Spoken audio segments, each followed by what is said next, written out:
মাত্র ৪৭ বলে সেঞ্চুরি! যে ব্যাটারকে স্লো বলে ট্রোল করা হচ্ছিল সেই হঠাৎ করে ১৫২ রান করে আইপিএলে ইতিহাস গড়লেন। কি এমন হলো যে এক ম্যাচেই সব সমালোচকদের চুপ করিয়ে দিলেন কেএল রাহুল? চলুন দেখে নেওয়া যাক। গত কয়েকটা ম্যাচে কেএল রাহুলের ব্যাটিং নিয়ে প্রশ্ন উঠছিল বারবার।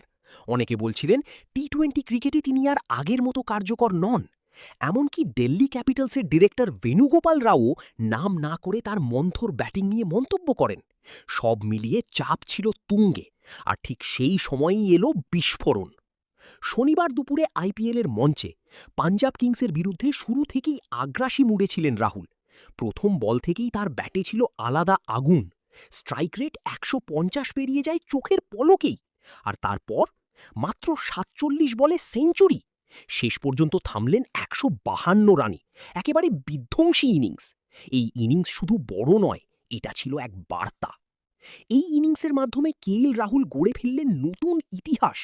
আইপিএলে ভারতীয় হিসেবে এক ইনিংসে সর্বোচ্চ রানের রেকর্ড তাঁর নামে।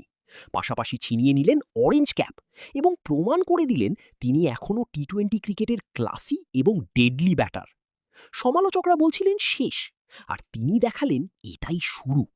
আপনার কি মনে হয়, এই ফর্ম কি ধরে রাখতে পারবেন কেএল রাহুল? কমেন্টে জানাতে ভুলবেন না, আর ভিডিও ভালো লাগলে লাইক, শেয়ার, সাবস্ক্রাইব করতে ভুলবেন না।